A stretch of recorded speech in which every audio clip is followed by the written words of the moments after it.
마을 야담에 오신 걸 환영합니다. 들려주신 관심과 사랑에 감사드립니다. 구독과 좋아요 눌러주시고 마음을 나누어 주신다면 더 많은 따뜻한 이야기를 전해드리겠습니다. 깊은 산골에는 나무꾼 강운석이 살고 있었습니다. 운석은 날마다 지게를 지고 산을 오르며 나무를 해다 팔아 끼니를 이어갔지요. 혼자 사는 총각이었지만 마음씨는 그 누구보다 따스했고 성실했습니다. 마을 사람들은 모두 운석을 믿고 따랐지요. 그렇게 평범하게 지나가던 어느 겨울날이었습니다. 새벽부터 한방눈이 퍼붓기 시작하더니 순식간에 온 세상을 하얗게 뒤덮어버렸지요. 하늘에서는 바람까지 몰아치며 눈보라가 거세게 휘몰아쳤습니다. 마을 사람들은 모두 집안에 틀어박혀 문틈으로 밖을 내다보며 혀를 끌끌 찼지요. 이런 날씨에 누가 밖에 나간대요? 참말로 무서운 눈보라로구먼. 하지만 운석은 달랐습니다. 집에 나무가 떨어져 가고 있었거든요. 추운 겨울을 나려면 나무가 있어야 했지요. 운석은 두꺼운 누비옷을 입고 삿갓을 눌러 쓴 뒤 지게를 짊어지고 집을 나섰습니다. 이 정도야 괜찮을 게야. 해가 뜨기 전에 다녀와야지. 발목까지 푹푹 빠지는 눈길을 헤치며 산으로 올라가는 길은 험난했습니다. 차가운 바람이 얼굴을 핥히고 지나갔고 눈발은 앞을 가려 한치 앞도 보이지 않았지요. 그래도 운석은 익숙한 산길을 더듬어 올라갔습니다. 한참을 올라가다 보니 커다란 소나무 아래에 이르렀습니다. 운석이 도끼를 들어 마른 가지를 찍으려는데 그때였습니다. 눈더미 속에서 무언가 희미하게 보이는 게 있었지요. 운석은 고개를 갸웃하며 그쪽으로 다가갔습니다. 저게 뭐지? 가까이 다가가 보니 그것은 사람이었습니다. 한 여인이 눈 속에 파묻힌 채 쓰러져 있었지요. 운석은 깜짝 놀라 급히 무릎을 꿇고 여인을 살폈습니다. 여인의 얼굴은 눈처럼 창백했고 입술은 파랗게 질려 있었습니다. 손끝은 얼어붙어 있었고 숨결은 가늘게만 느껴졌지요. 아니, 이런 곳에 어찌 사람이. 운석은 당황했지만 재빨리 정신을 차렸습니다. 이대로 두면 여인은 얼어 죽을 게 분명했습니다. 운석은 망설임 없이 자신이 입고 있던 두루마기를 벗어 여인을 감쌌습니다. 그러고는 여인을 등에 업었지요. 괜찮을 겁니다. 금방 따뜻한 곳으로 갈 테니. 여인은 가벼웠지만 눈보라는 점점 더 거세졌습니다. 운석은 이를 악물고 산을 내려갔습니다. 한 발 한 발 내디딜 때마다 발이 눈 속에 푹푹 빠졌지요. 땀이 이마를 적셨고 숨이 거칠어졌습니다. 하지만 운석은 멈추지 않았습니다. 조금만 버티세요. 조금만요. 한참을 내려가니 운석이 나무를 할 때 잠시 쉬던 움막이 보였습니다. 작은 움막이었지만 바람은 막을 수 있었지요. 운석은 서둘러 움막 안으로 들어가 여인을 내려놓았습니다. 움막 안에는 지난번에 써놓았던 마른 장작이 있었습니다. 운석은 얼른 부싯돌을 꺼내 불을 피웠습니다. 불씨가 붙자 연기가 피어올랐고 이내 작은 불꽃이 타오르기 시작했지요. 운석은 불에 장작을 더 넣으며 불을 키웠습니다. 여인은 여전히 눈을 감은 채 축 늘어져 있었습니다. 운석은 여인을 불 가까이 옮긴 뒤 자신의 옷까지 벗어 덮어주었습니다. 정신 차리세요. 이제 괜찮을 겁니다. 불빛이 움막 안을 비추자 여인의 얼굴이 제대로 보였습니다. 25쯤 되어 보이는 젊은 여인이었습니다. 얼굴은 고왔지만 수척했고 옷은 남루했습니다. 양반집 여식처럼 보이는데 어찌 이런 곳에 혼자 있었던 것일까요? 운석은 궁금했지만 지금은 여인을 살리는 게 먼저였습니다. 밤새도록 불을 지피며 여인을 돌봤지요. 눈보라는 계속 몰아쳤고 바람 소리가 움막을 흔들었습니다. 하지만 운석은 한숨도 자지 않고 여인 곁을 지켰습니다. 동이 트기 시작할 무렵이었습니다. 여인의 손끝에 온기가 돌기 시작했고 창백하던 얼굴에도 약간의 혈색이 돌았습니다. 운석은 안도의 한숨을 내쉬었지요. 다행입니다. 이제 살 것 같습니다. 그때였습니다. 여인의 눈꺼풀이 미세하게 떨렸습니다. 그러더니 천천히 눈을 떴지요. 희미한 눈빛으로 주위를 둘러보던 여인은 운석을 발견했습니다.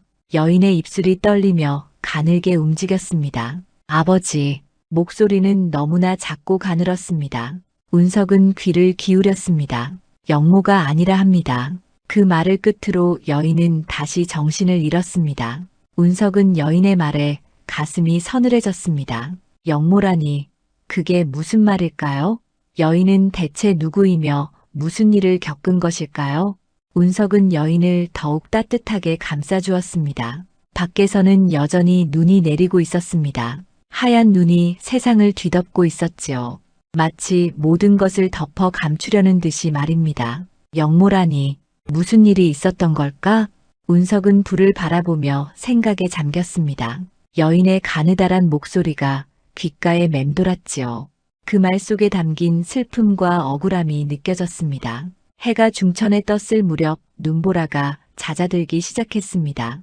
운석은 여인을 다시 등에 업고 마을로 내려가기로 했습니다. 움막에서 계속 있을 수는 없었으니까요. 집으로 데려가 제대로 돌봐야 했습니다. 조금만 참으세요. 곧 도착할 겁니다. 운석은 여인을 업고 조심스럽게 산을 내려갔습니다. 눈이 쌓인 산길은 미끄러웠지만 운석은 한 걸음 한 걸음 신중하게 발을 옮겼지요. 여인의 숨소리가 등에서 희미하게 느껴졌습니다. 한참을 걸어 마을에 도착했을 때는 해가 서쪽으로 기울 무렵이었습니다. 마을 사람들이 운석을 보고 깜짝 놀랐지요. 운석이가 여인을 업고 오네. 저 여인은 누구야? 사람들이 수군거렸지만 운석은 신경 쓰지 않았습니다. 얼른 집으로 들어가 여인을 방에 눕혔습니다. 그리고 따뜻한 물에 수건을 적셔 여인의 얼굴과 손을 닦아주었지요. 운석은 부엌으로 가서 솥에 불을 지폈습니다. 쌀을 씻어 죽을 끓이기 시작했습니다. 여인이 깨어나면 먹일 양식이 필요했으니까요. 솥에서 김이 모락모락 피어오르고 구수한 냄새가 집안을 가득 채웠습니다. 저녁 무렵이 되어서야 여인이 다시 눈을 떴습니다. 여인은 낯선 천장을 바라보며 천천히 고개를 돌렸습니다. 방 안에는 따뜻한 온기가 감돌고 있었고 구석에서는 등잔불이 은은하게 빛나고 있었지요. 정신이 드셨습니까? 운석이 조심스럽게 물었습니다. 여인은 운석을 바라보았습니다. 그러더니 천천히 몸을 일으키려 했지만 힘이 없어 다시 주저앉았지요. 무리하지 마십시오. 아직 몸이 약하시니. 운석은 여인을 부축해 앉혔습니다. 그리고 따뜻한 죽을 떠서 입가에 가져다 댔습니다. 천천히 드십시오. 여인은 떨리는 손으로 숟가락을 받아들었습니다. 그리고 한 숟가락 한 숟가락 조심스럽게 죽을 떠먹기 시작했지요. 얼마나 굶었는지 눈물이 뺨을 타고 흘러내렸습니다. 운석은 조용히 지켜보았습니다. 여인이 죽 한 그릇을 다 비우고 나서야 운석이 입을 열었습니다. 이곳은 제 집입니다. 산에서 쓰러져 계신 것을 제가 발견하여 모셔왔습니다.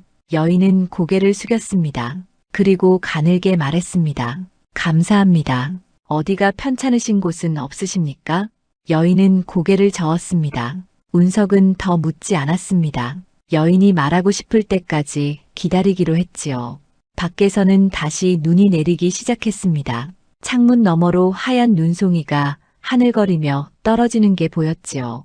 방 안에는 고요함만이 흘렀습니다. 운석은 여인을 위해 이불을 더 가져다 덮어주었습니다. 오늘은 푹 쉬십시오. 내일 다시 말씀 나누지요. 여인은 고개를 끄덕였습니다. 운석은 방을 나와 문을 조용히 닫았습니다. 그리고 마루에 앉아 하늘을 올려다보았지요. 대체 무슨 일이 있었던 걸까? 별이 총총히 박힌 하늘이 내려다보고 있었습니다. 눈보라 속에서 시작된 이 인연은 어디로 흘러갈까요? 운석은 알 수 없었지만 한 가지는 확실했습니다. 눈 속에 쓰러진 여인을 그냥 지나칠 수 없었다는 것, 그것이 사람의 도리였다는 것이지요. 사흘이 지나서야 여인은 비로소 제대로 눈을 떴습니다. 창밖으로는 따스한 햇살이 비쳐 들어왔고 방 안에는 구수한 된장찌개 냄새가 감돌았지요. 여인은 천천히 몸을 일으켰습니다. 운석이 문을 열고 들어왔습니다. 손에는 따끈한 밥상을 들고 있었지요. 정신이 드셨습니까? 배고프실 텐데 우선 드십시오. 여인은 고개를 숙이며 작은 목소리로 말했습니다. 소녀는 윤서연이라 합니다. 목숨을 구해주신 은혜 평생 잊지 않겠습니다. 별 말씀을. 사람이 쓰러져 있으면 돕는 게 당연한 일이지요. 운석은 밥상을 여인 앞에 놓았습니다. 서연은 젓가락을 들었지만 자신의 집안이나 어찌 이곳까지 오게 되었는지에 대해서는 끝내 입을 다물었지요. 운석은 굳이 묻지 않았습니다. 말하고 싶지 않은 사연이 있겠거니 짐작했으니까요. 그렇게 며칠이 흘렀습니다. 서연은 운석의 집에 머물며 조금씩 기력을 회복해 갔습니다. 운석은 매일 산에 나무를 하러 가고 서연은 집에 남아 빨래를 하거나 마당을 쓸었지요. 두 사람은 많은 말을 나누지 않았지만 고요한 평화가 흘렀습니다. 하지만 마을에는 이미 소문이 퍼지고 있었습니다. 장터 주막을 운영하는 송월양이 입을 열었으니까요. 월양은 마을에서 소문을 가장 빨리 퍼뜨리는 사람이었습니다. 나무꾼 집에 웬 여인이 들어와 산다더라. 밤마다 불빛이 새어나온다던데 그 여인 눈빛이 심상치 않아. 보통 사람이 아닌 것 같더라고. 수군거림이 커지자 월양은 직접 운석의 집으로 찾아왔습니다.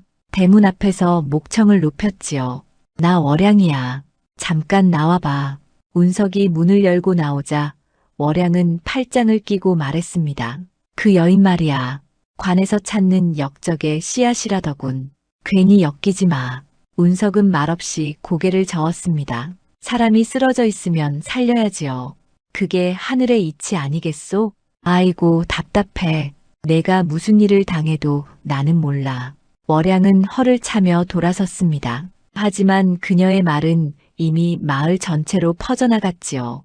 사람들은 운석의 집을 지나칠 때마다 수군거렸고 서연을 보면 힐끔힐끔 쳐다보았습니다. 운석은 개의치 않았습니다. 다만 서연이 상처받을까 걱정이었지요. 어느 날 저녁 운석은 서연에게 조심스럽게 물었습니다. 마을 사람들 말에 신경 쓰이십니까? 서연은 고개를 저었습니다. 괜찮습니다. 저야 원래 이런 시선에 익숙하니까요. 그녀의 목소리에는 깊은 슬픔이 배어 있었습니다. 운석은 더 이상 묻지 않았습니다. 다만 마음속으로 다짐했지요.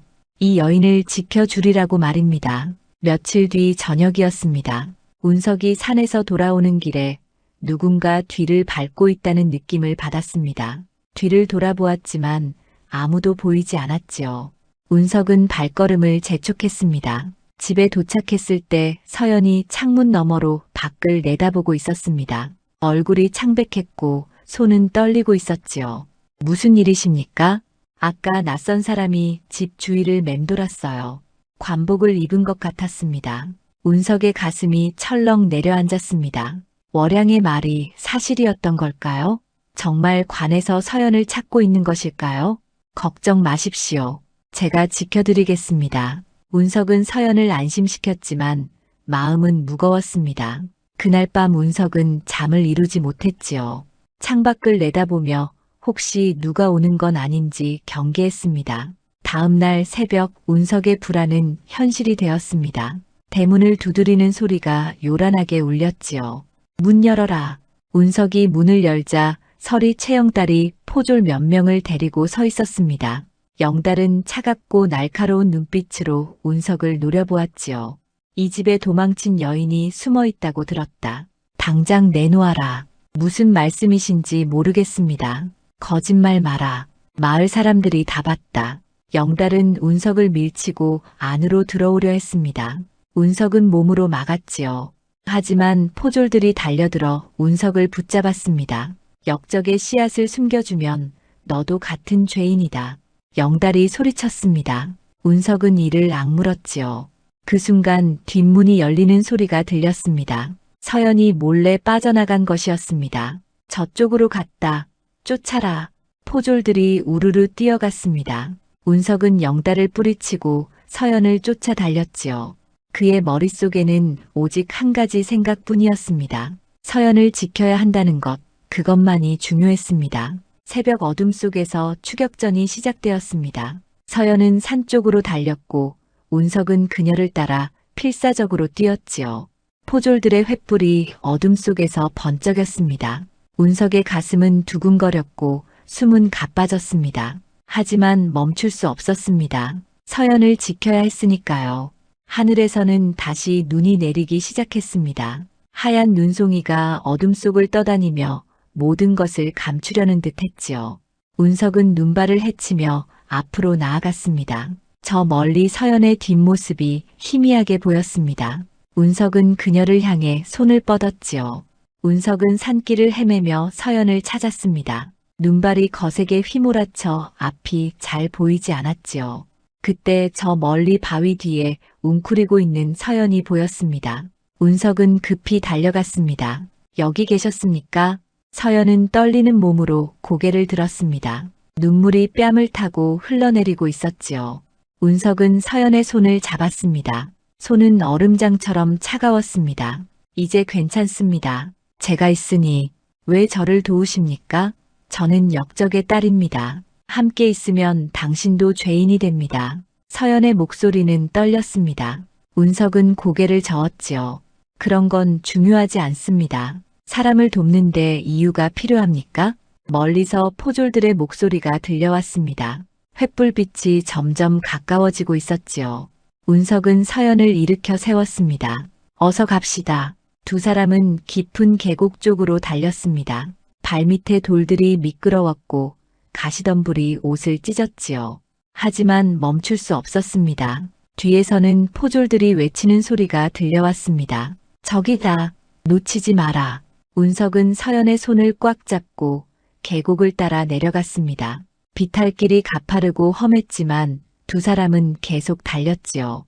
운석의 발이 미끄러져 넘어질 뻔했지만 서연이 붙잡아 주었습니다.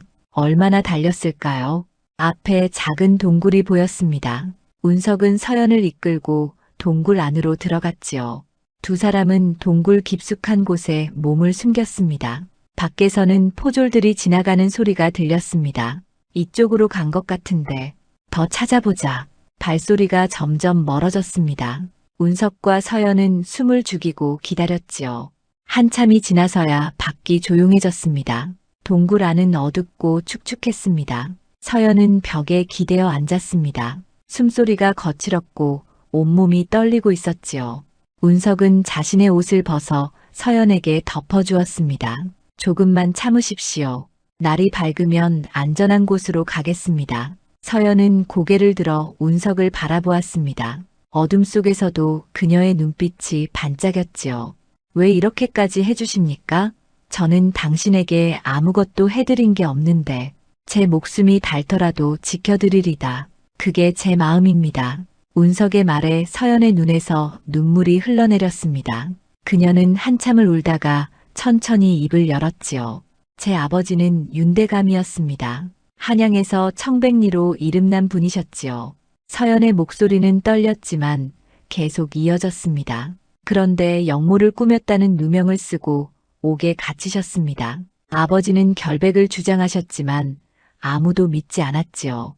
결국 차명을 당하셨습니다. 운석은 말없이 들었습니다. 서연은 눈물을 닦으며 말을 이었지요. 저는 도망쳐 나왔습니다. 관에서는 역적의 씨를 남기지 말라며 저를 찾고 있습니다. 그래서 이곳까지 오게 되었지요. 억울한 일을 당하셨군요. 아버지는 결코 역적이 아니었습니다. 누군가 모함을 한 것이 분명합니다. 서연의 목소리에는 분노와 슬픔이 뒤섞여 있었습니다. 운석은 그녀의 손을 꼭 잡았지요. 반드시 진실을 밝힐 날이 올 것입니다. 그때까지 제가 곁에 있겠습니다. 새벽이 되자 비가 내리기 시작했습니다. 빗줄기가 점점 굵어지더니 이내 폭우가 되었지요. 하늘에서는 천둥이 쳤고 번개가 번쩍였습니다. 폭우가 내리면 포졸들도 움직이기 어려울 것입니다. 지금이 기회입니다. 운석은 서연을 일으켜 세웠습니다. 두 사람은 동굴을 나와 빗속을 헤쳐나갔지요. 온몸이 비에 젖었지만 계속 걸었습니다. 한참을 걸어 깊은 산속에 이르렀습니다. 그곳에는 오래된 남자가 하나 있었지요. 운석이 문을 두드렸습니다. 누구시오?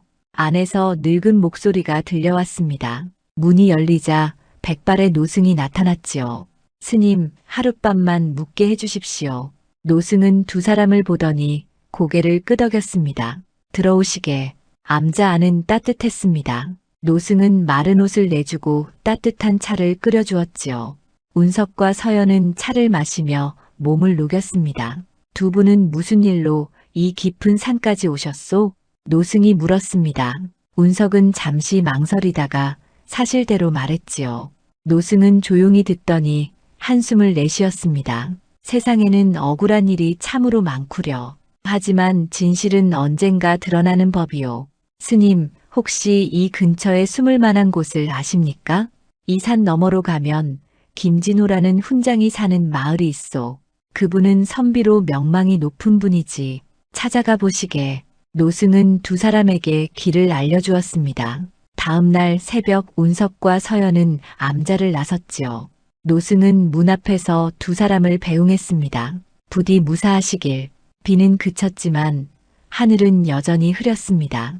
운석과 서연은 산길을 따라 걸었지요. 두 사람의 마음속에는 한 가지 생각이 자리 잡고 있었습니다.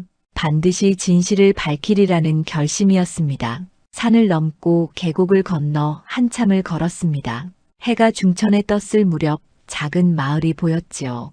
마을 어귀에는 초가집 한 채가 있었고 마당에는 글을 읽는 아이들의 목소리가 들려왔습니다.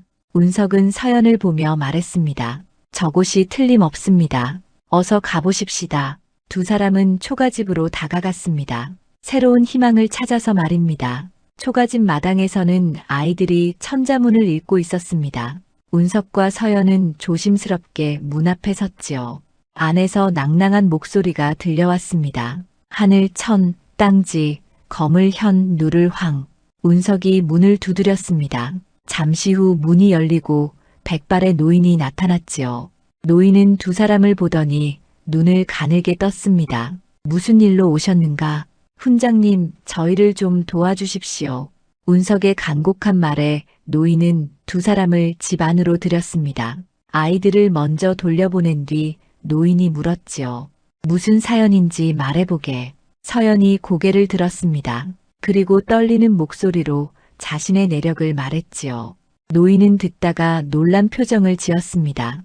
윤대감의 딸이라고? 훈장님께서 아버지를 아십니까? 그분은 내 벗이었네. 과거를 보러 한양에 갔다가 윤대감을 만났지. 청렴하고 올곧은 분이셨어. 노인의 눈가가 촉촉이 젖었습니다. 그는 한숨을 쉬며 말을 이었지요. 그분이 영모를 꾸몄다는 소식을 듣고 믿을 수가 없었네. 윤대감은 결코 그런 분이 아니었어. 서연이 눈물을 흘렸습니다. 노인은 서연의 손을 잡았지요. 윤대감께서는 억울하게 돌아가셨지만 진실은 반드시 밝혀질 것이네. 노인은 자리에서 일어나 방 안쪽으로 들어갔습니다. 잠시 후 낡은 두루마리를 들고 나왔지요. 노인은 두루마리를 조심스럽게 펼쳤습니다. 이것을 보게. 두루마리에는 빼곡한 글씨가 적혀 있었습니다. 운석과 서연은 숨을 죽이고 내용을 읽었지요. 이건 아버지의 글씨입니다. 서연이 손으로 두루마리를 어루만졌습니다. 노인이 말했지요. 윤대감께서 옥에 갇히시기 전 이것을 내게 맡기셨네. 만약 자신에게 무슨 일이 생기면 딸에게 전해달라고 하셨지. 무슨 내용입니까? 영모 사건의 진상이 적혀 있네. 모든 것을 꾸며낸 자의 이름도 말이야.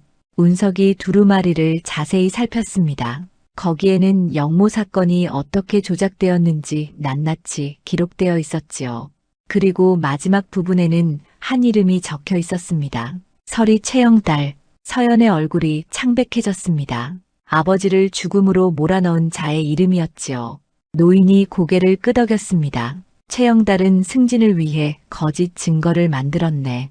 윤대감께서 청렴하여 뇌물을 받지 않으시자 영모로 몰아 제거한 것이지. 운석의 주먹이 떨렸습니다. 어떻게 사람이 그럴 수 있단 말입니까? 서연은 두루마리를 꼭 껴안았지요. 이것으로 아버지의 억울함을 풀 수 있겠습니까? 이 증거만 있으면 관찰사께 상소를 올릴 수 있네. 하지만 조심해야 하네. 최영달은 지금 이 고을의 설이야.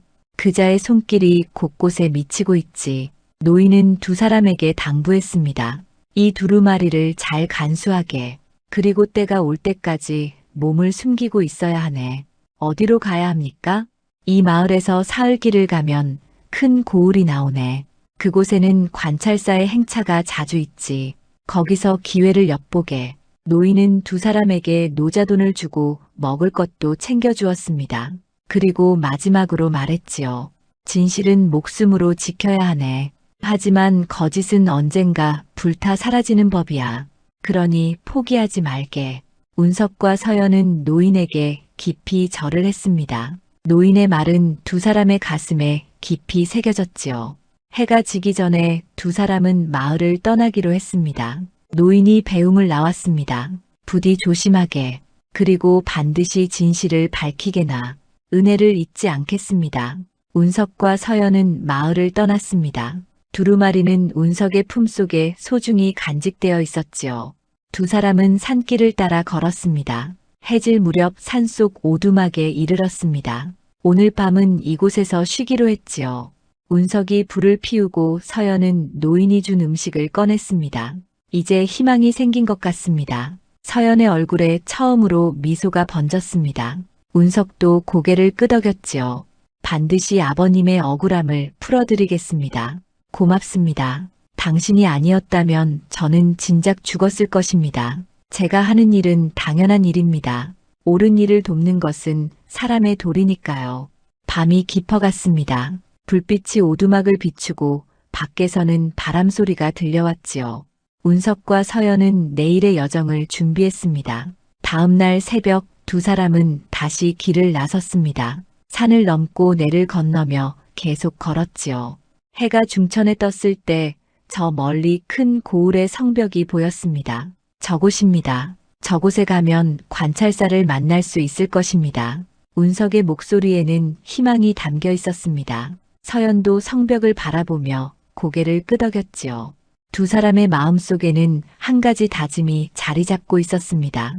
반드시 진실을 밝히고 정의를 세우리라는 굳은 결심이었습니다. 그것이 윤대감을 위한 일이자 억울하게 죽어간 모든 이들을 위한 일이었지요.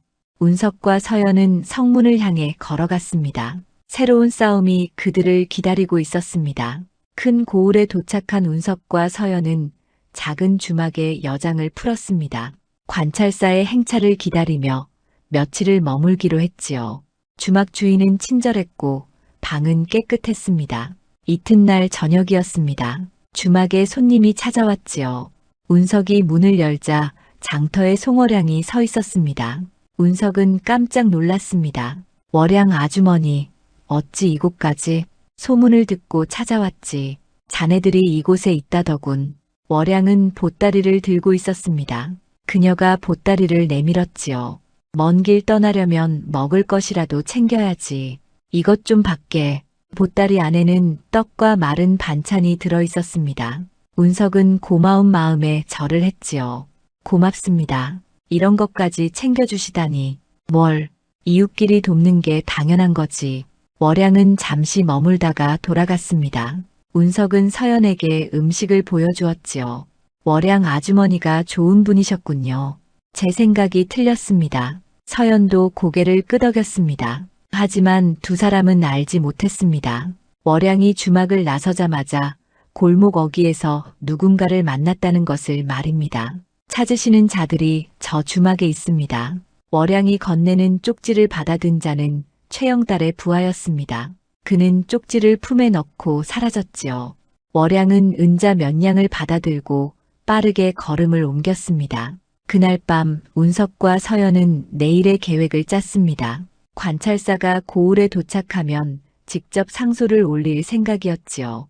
두 사람은 두루마리를 다시 한번 확인했습니다. 이것만 있으면 아버지의 억울함을 풀 수 있습니다. 그렇습니다. 내일 꼭 성공해야 합니다. 밤이 깊어갔습니다. 운석과 서연은 각자 방에서 잠을 청했지요. 하지만 운석은 웬일인지 잠이 오지 않았습니다. 불길한 예감이 들었습니다. 새벽녘이었습니다. 밖에서 말발굽 소리가 들려왔지요. 운석은 벌떡 일어나 창문을 열었습니다. 횃불을 든 포졸들이 주막을 포위하고 있었습니다. 운석이 급히 서연의 방으로 달려갔습니다. 서연도 이미 깨어 있었지요. 포졸들이 왔습니다. 뒷문으로 나갑시다. 두 사람은 두루마리를 챙겨 뒷문으로 달렸습니다. 하지만 뒷문에도 포졸들이 지키고 있었지요. 최영달이 칼을 빼어들고 서 있었습니다. 이제 도망칠 곳이 없다. 순순히 따라오너라. 물러서시오. 운석이 소리쳤습니다. 하지만 포졸들이 달려들었지요. 운석은 서연을 감싸며 몸으로 막았습니다. 포졸의 칼이 운석의 어깨를 스쳤습니다. 서연이 비명을 질렀습니다. 피가 흘러내렸지만 운석은 서연을 놓지 않았지요. 그는 담을 넘어 서연과 함께 뛰어내렸습니다. 두 사람은 어둠 속을 헤매며 달렸습니다. 뒤에서는 포졸들이 쫓아왔지요. 운석의 어깨에서는 계속 피가 흘렀습니다. 피가 너무 많이 나요. 괜찮습니다. 계속 가야 합니다. 두 사람은 산길로 접어들었습니다. 새벽 어둠이 채 가시지 않아 길이 잘 보이지 않았지요. 운석은 비틀거렸지만 계속 걸었습니다. 한참을 달려 깊은 숲속에 이르렀습니다. 더 이상 포졸들의 소리가 들리지 않았지요. 운석은 그제야 주저앉았습니다. 이제 괜찮을 것입니다. 서연은 운석의 어깨를 살폈습니다. 상처가 깊었지요. 서연은 치마를 찢어 상처를 감았습니다. 어떻게 알았을까요? 우리가 그곳에 있다는 것을 누군가 알려준 게 분명합니다. 운석의 얼굴이 굳어졌습니다. 그리고 문득 월양의 얼굴이 떠올랐지요. 설마 그녀가... 하지만 확신할 수는 없었습니다. 이제 어떻게 해야 합니까? 다시 김진호 훈장님을 찾아가야 합니다. 다른 방도를 의논해야겠습니다. 두 사람은 상처를 추스르고 다시 길을 나섰습니다. 왔던 길을 되돌아가는 것은 위험했지만 다른 도리가 없었지요. 사흘을 걸어 김진호의 마을에 도착했습니다. 하지만 마을은 이미 폐허가 되어 있었지요. 집들은 불에 타 있었고 사람들은 모두 떠나고 없었습니다. 이게 무슨 일입니까? 운석과 서연은 김진호의 집으로 달려갔습니다. 초가집도 검게 타 있었지요.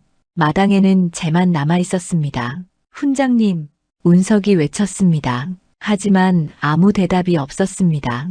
두 사람은 타버린 집터를 뒤졌지요.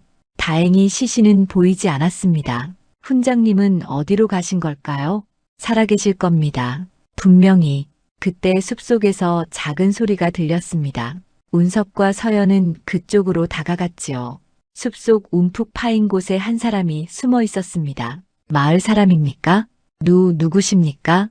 나이든 농부였습니다. 그는 떨리는 목소리로 말했지요. 관군이 왔습니다. 훈장님을 찾았지만 이미 피해 계셨지요. 화를 내며 집에 불을 질렀습니다. 훈장님은 무사하십니까? 예. 미리 눈치채고 산으로 피하셨습니다. 저희도 모두 흩어졌지요. 운석과 서연은 안도의 한숨을 내쉬었습니다. 김진호가 살아있다니 다행이었지요.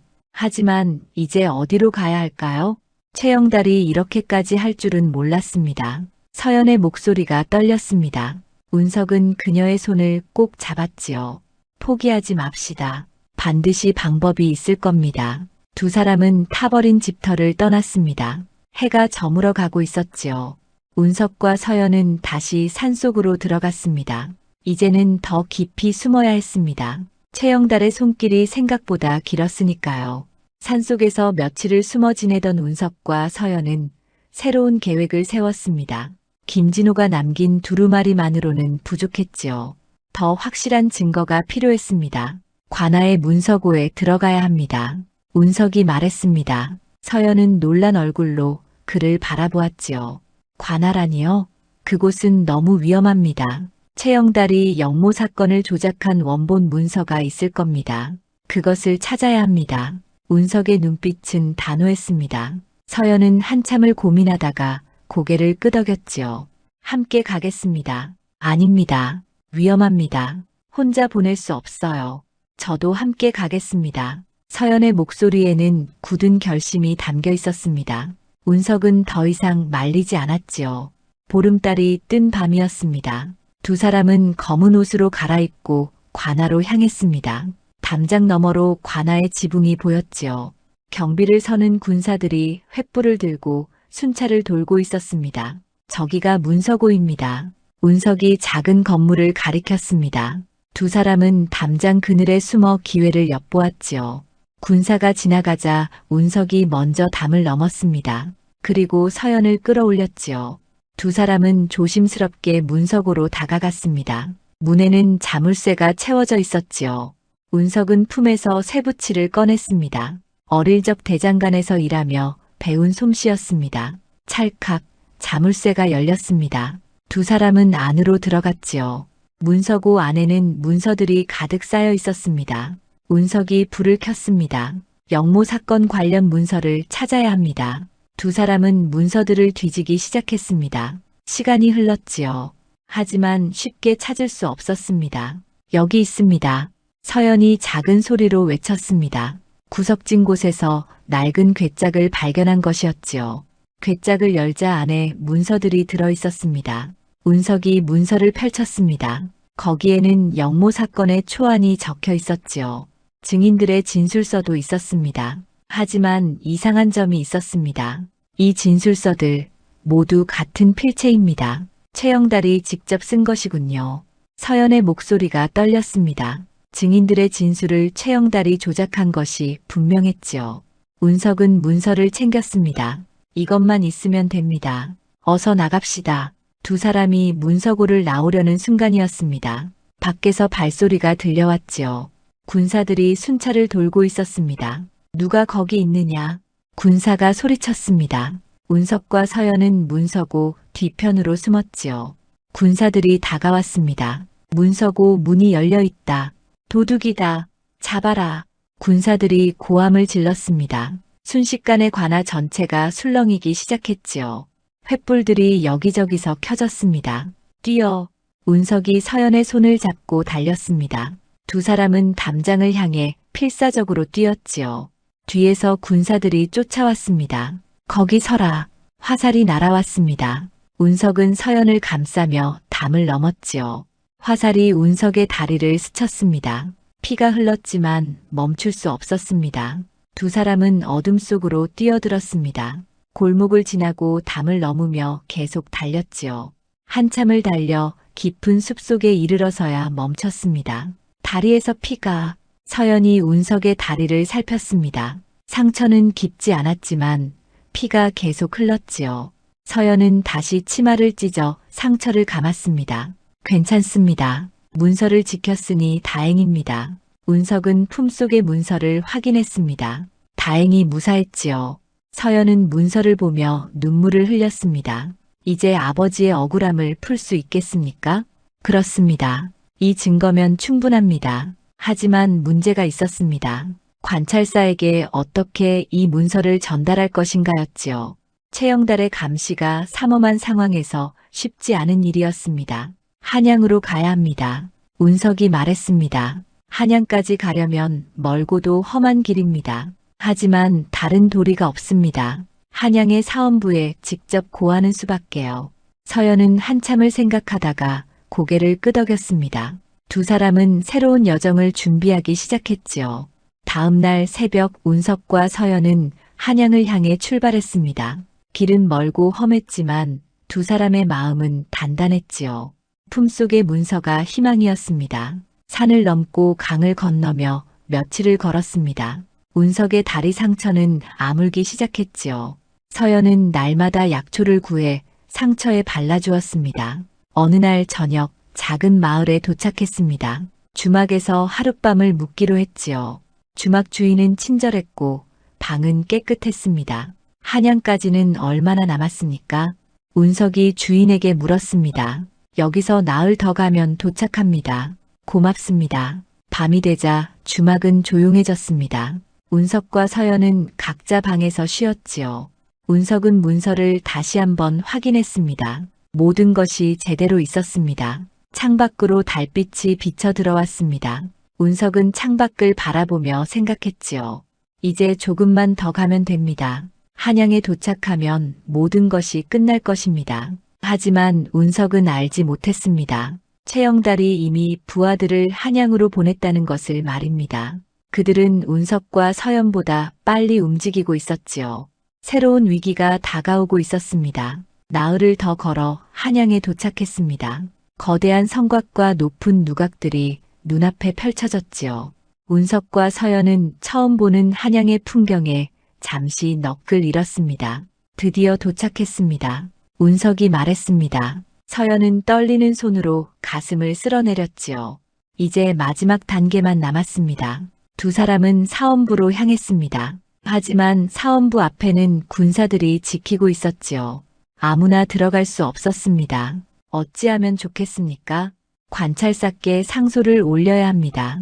다른 방법이 없습니다. 운석은 관하로 갔습니다.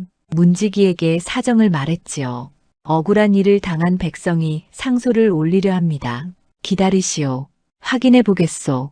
한참을 기다린 끝에 관하 안으로 들어갈 수 있었습니다. 운석은 부상당한 몸을 이끌고 대청마루에 올랐지요. 현감이 위험 있는 얼굴로 앉아 있었습니다. 무슨 일이냐? 이것이 모든 증거입니다. 운석은 품속에서 두루마리와 문서를 꺼내 바쳤습니다. 현감은 문서를 펼쳐보았지요. 얼굴빛이 점점 굳어졌습니다. 이것이 사실이냐? 그렇습니다. 설이 채영딸이 영모 사건을 조작했습니다. 현감은 문서를 자세히 살폈습니다. 김진호가 남긴 두루마리와 관하에서 훔쳐온 문서가 일치했지요. 현감은 즉시 사령을 불렀습니다. 당장 관찰사 대감께 이 일을 보고하라. 사령이 급히 달려갔습니다. 운석은 현감 앞에 무릎을 꿇었지요. 억울하게 돌아가신 윤대감의 명예를 회복시켜 주십시오. 염려 말라. 진실은 반드시 밝혀질 것이다. 잠시 후 관찰사의 명이 내려왔습니다. 설이 채영딸을 당장 잡아들이라는 명이었지요. 포졸들이 우르르 몰려갔습니다. 채영딸은 자신의 집에서 술을 마시고 있었습니다. 운석과 서연이 한양으로 갔다는 소식을 듣고도 여유를 부리고 있었지요. 그는 이미 한양에 부하들을 보내두었으니까요. 저놈들이 무엇을 하든 소용없다. 채영딸은 비웃으며 술잔을 기울였습니다. 그때 대문이 벌컥 열렸지요. 포졸들이 칼을 빼어들고 들어왔습니다. 설이 채영딸 관찰사 대감의 명으로 잡아들인다. 무슨 소리냐? 채영딸이 벌떡 일어났습니다. 하지만 포졸들은 이미 그를 둘러싸고 있었지요. 채영딸은 칼을 빼려 했지만 포졸들이 재빨리 붙잡았습니다. 놓아라. 내가 누군지 아느냐? 영모를 조작한 죄인일 뿐이다. 포졸들이 채영딸을 묶었습니다. 채영딸은 발버둥을 쳤지만 소용없었지요. 그는 질질 끌려가며 고함을 질렀습니다. 진실 따위 권력 앞에 무력하다. 나를 풀어라. 하지만 아무도 그의 말을 듣지 않았습니다. 채영딸은 관하로 끌려갔지요. 그곳에는 운석과 서연이 기다리고 있었습니다. 현감이 채영딸을 꾸짖었습니다. 내가 영모 사건을 조작했느냐? 아닙니다. 그것은 거짓말입니다. 증거가 다 있다. 인정하라. 현감이 문서를 내밀었습니다. 채영달의 얼굴이 하얗게 질렸지요.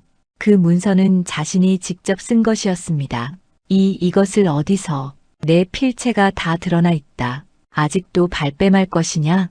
채영달은 더 이상 할 말이 없었습니다. 그는 바닥에 주저앉았지요. 관찰사의 최종 판결이 내려졌습니다. 설이 채영딸은 영모를 조작하고 무고한 이를 죽음으로 몰아넣은 죄로 차명에 처한다. 장터에 사람들이 모여들었습니다. 채영딸이 형장으로 끌려 나왔지요. 그는 광기 어린 눈으로 사람들을 둘러보았습니다. 내가 잘못했다. 용서해달라. 하지만 너무 늦었습니다. 망나니가 칼을 높이 들었지요. 그리고 내리쳤습니다. 채영달의 악행은 그렇게 끝이 났습니다. 운석과 서연은 형장에서 모든 것을 지켜보았습니다. 서연의 눈에서 눈물이 흘러내렸지요. 아버지, 이제 억울함이 풀리셨습니다. 장터의 사람들이 입을 모았습니다. 거짓은 스스로를 파먹는 법이라더니 정말 그렇구나. 악한 짓을 하면 결국 벌을 받는다니까. 윤대감께서는 억울하게 돌아가셨지만 이제라도 명예를 회복하셨으니 다행이로다. 그날 오후 관찰사가 운석과 서연을 불렀습니다. 관찰사는 자애로운 얼굴로 두 사람을 바라보았지요. 그대들의 용기 덕분에 진실이 밝혀졌다.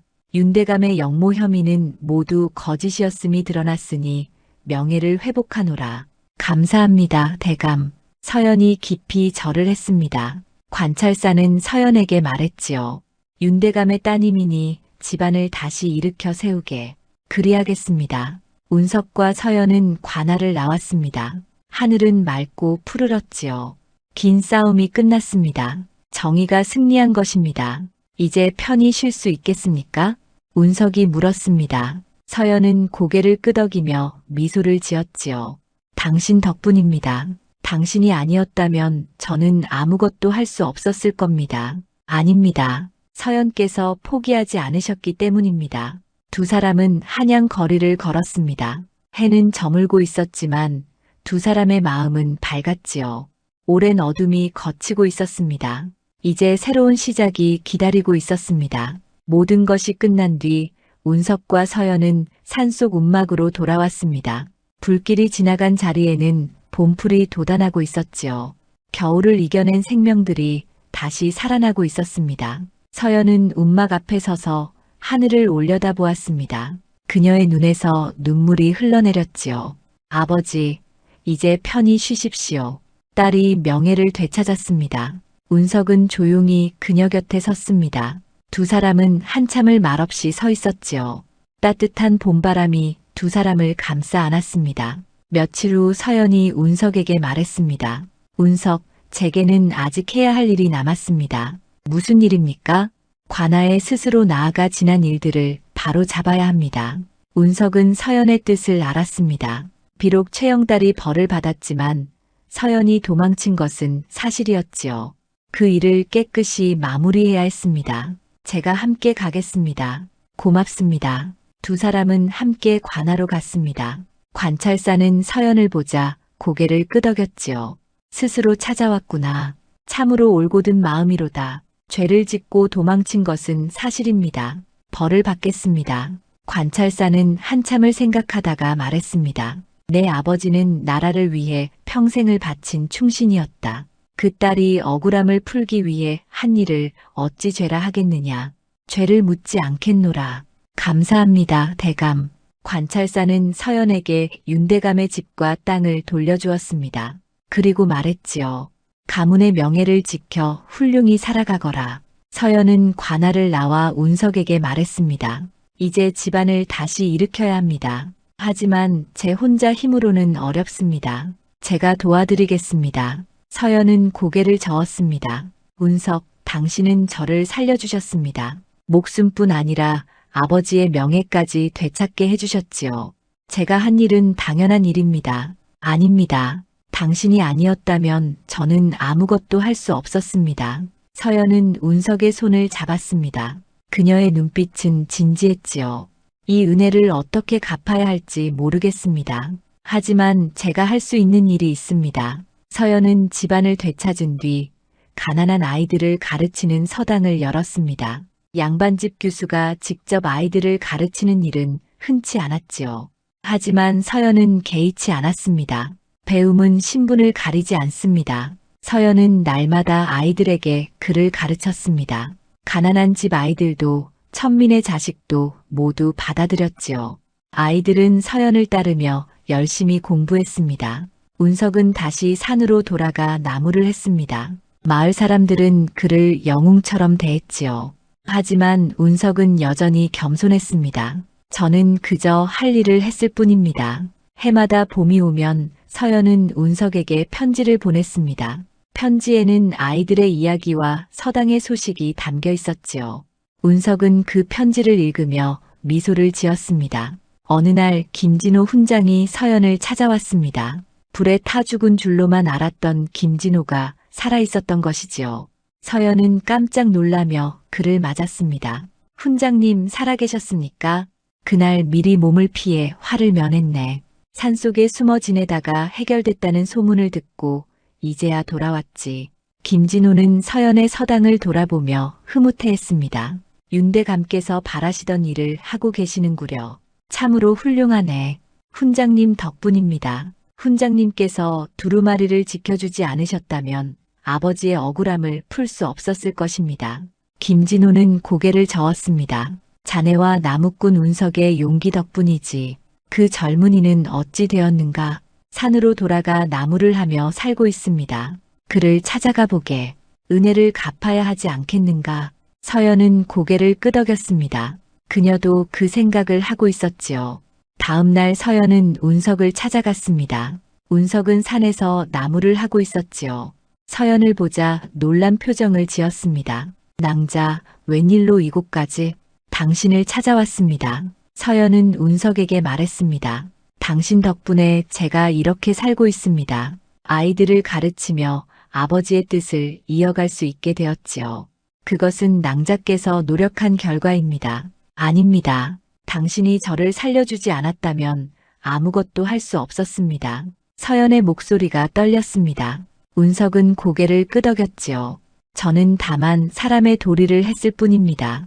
당신 덕에 세상은 아직 따뜻합니다. 서연은 운석에게 깊이 절을 했습니다.